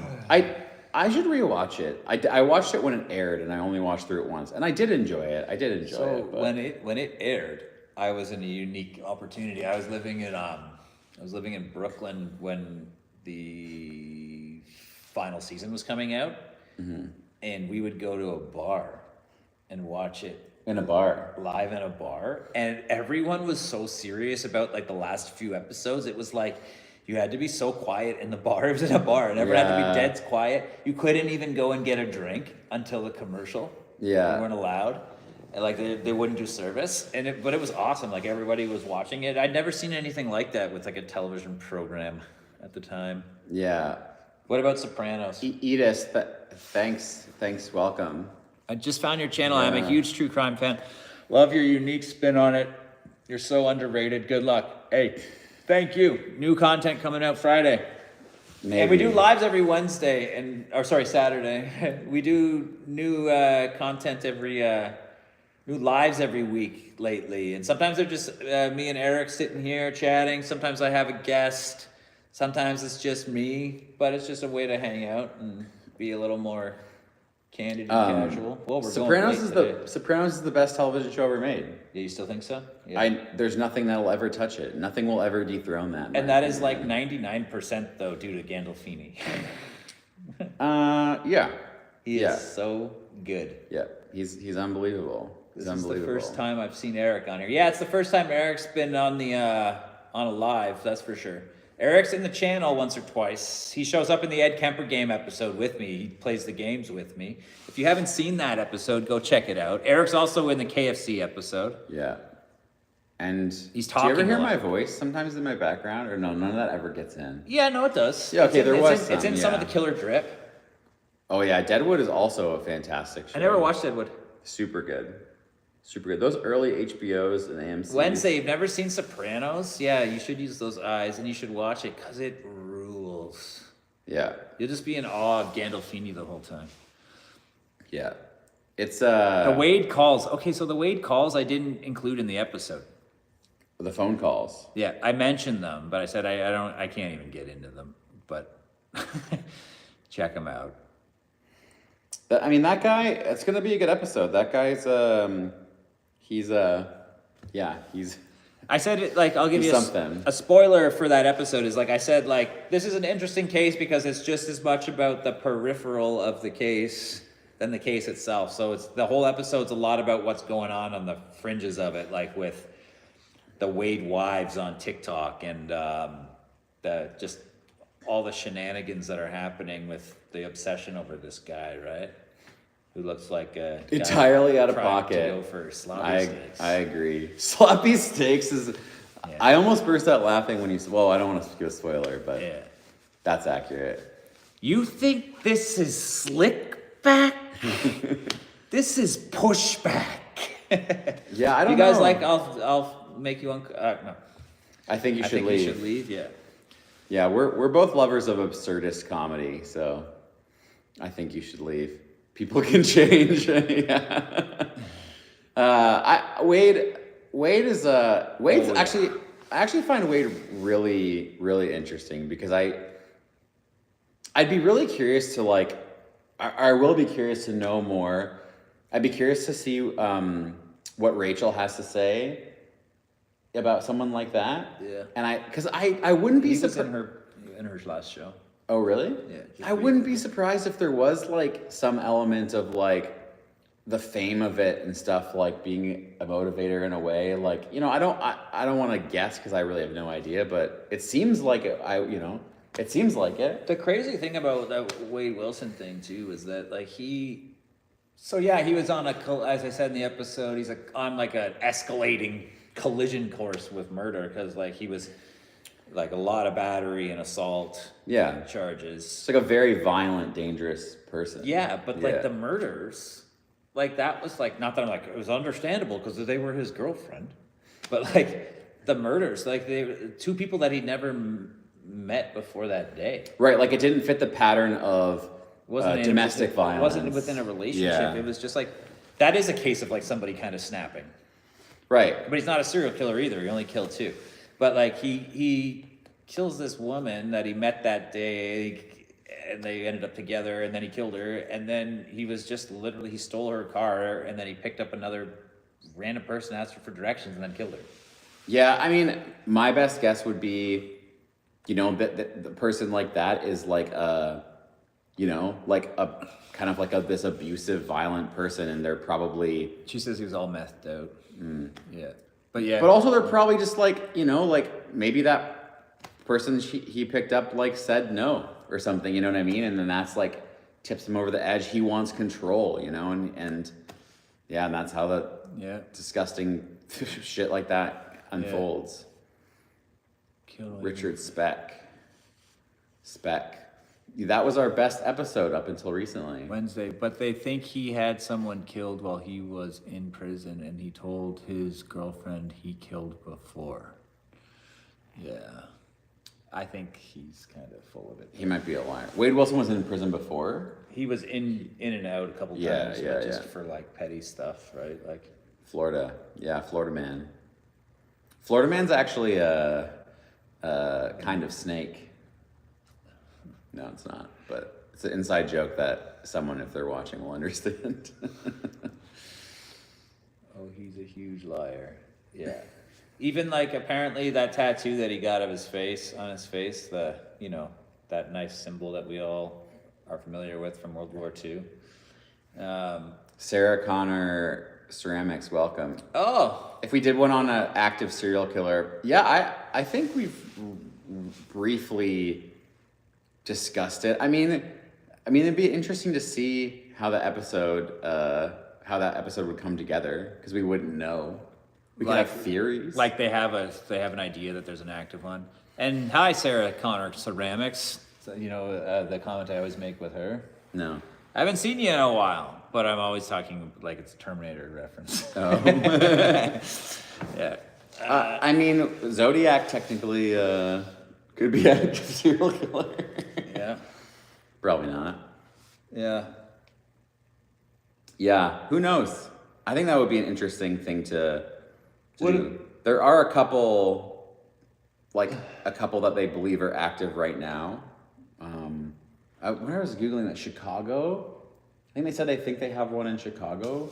Yeah, somebody had mentioned that. Yeah. Yeah. Well, the interesting thing with serial killers too, especially when they target vulnerable communities, like Eric was kind of mentioning before, is that often, I said it in that episode, the last episode too, they have a hard time identifying that there's even a serial killer at work, because you can't always link the crimes as easily, you know what I mean? Because often there's no connection between the people. So they don't realize that it's the work of one person, unless there's like an obvious MO. Yeah. Modus operandi.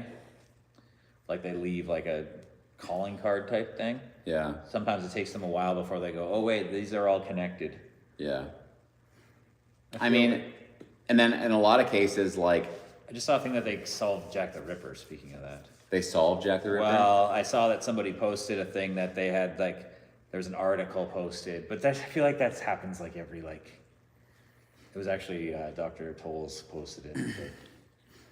Yeah, they are hesitant to say we got a killer on the loose, but a lot of the time got a fugitive on the loose. More people get killed as a result of their inaction. There's a movie. You know, we saw that here in Ontario, Canada, with Bruce MacArthur. Yeah. You know, where literally like a man, very similar to the Gacy situation, where a man escaped being murdered by this guy. Yeah. And gave the police his name and whereabouts and everything, the address where the guy lived and everything, and they didn't even investigate it. Yeah. So, and that guy turned out to be a serial killer and killed a lot of men and hid their body in big plant bodies and planters because he was a landscaper. Yeah. It's crazy. All right, we went long today. We'll go to 11. We'll wrap her up in about 8 minutes. 8 minutes, yeah. But just again, just a reminder of what's coming up on the channel. I should be editing right now.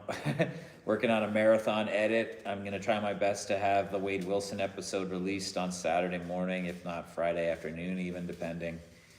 We'll see how far I get tomorrow, but I hope so. Otherwise, we definitely have a special episode coming out on the 14th of February. I forget, that's a day. And other than that, I'll be live again next week with, not sure. I had a cancellation, so I gotta find somebody for next week. I might be solo, who knows, we'll see. We'll figure it out. What's your birthday? Your birthday, Sarah Connor of Terminator fame, is your birthday is February on 14th. February 14th. Wow, you got it banging on all cylinders here. That's I talk about it in this coming episode too. That's coming out on the 14th with my birthday. And like the last few episodes I've done research on, my birthdays just showed up as like a date. They're like, and Resendez was executed on June the 27th, and like I wanted to say to you, live with Florida Man. I wanted to say to you when you were saying that, and then for the next episode, like, oh, it's so crazy that these two things happened on my birthday. And I want to be like, no, it's not. It's 1 in 365. It's actually quite good odds. Like, I love how. I mean, this is. I understand the just 2 episodes in a row. I know. I understand the desire to say like, oh wow, that happened on my birthday, but so many things happen on your birthday. There are very few years. You know? It's very true though that the year I was born is probably the best. Is the best year. Yeah, 84. Come Yeah. on. There's the book. Okay. Yeah. Apple computer. Apple computers. Yeah. Well. 84. Yeah. Yeah. 1984 won't be Yeah, like I know, 1984. Directed I by know. Ridley Scott. Directed by Ridley Scott. Yeah. A lot of stuff happened in 84, man. Yeah. Hey, you guys should check out Sarah Connor Ceramics. I don't know if you have much on YouTube, Sarah Connor, but on her Instagram page, she's got a lot of really cool ceramics that she does. What kind of ceramics? Everything from mugs to what else you got? They're like buttons and stuff. I can't remember. It's been a little while. I just remember that they were very cool. Magnets, maybe. Oh. That's all that's ever scared me. 1984. Oh. Any interesting serial killer stories from up in Canada that us in the States might not have heard about? Have you heard of Willie Picton? Robert Picton, he just died. That's one of our most notorious. Russell Williams. So the ones on the channel, if you want to check them out and see some Canada Ken and stuff. Barbie Killer. You have Ken and Barbie Killers, Paul Bernardo and Carla Mocha. I have an episode on that. I have an episode on Russell Williams. And I have an episode on Robert Picton. And I have an episode on Luca Magnotta. This is not a serial killer, but if anyone wants to read something about a very disturbing person, cult leader from Canada that I almost guarantee no one has heard of, Google the Ant Hill Kids.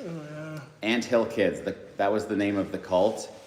And Ro Theroux was the cult leader. And I mean, Louis. I'm not, pardon? Related to Louis. We're not related to Louis Theroux. I'm not even going to tell you what he did, some of the things he did, because I feel like it might be a bad YouTube situation. So you just look it up. The Ant Hill Kids, that was the name of the cult.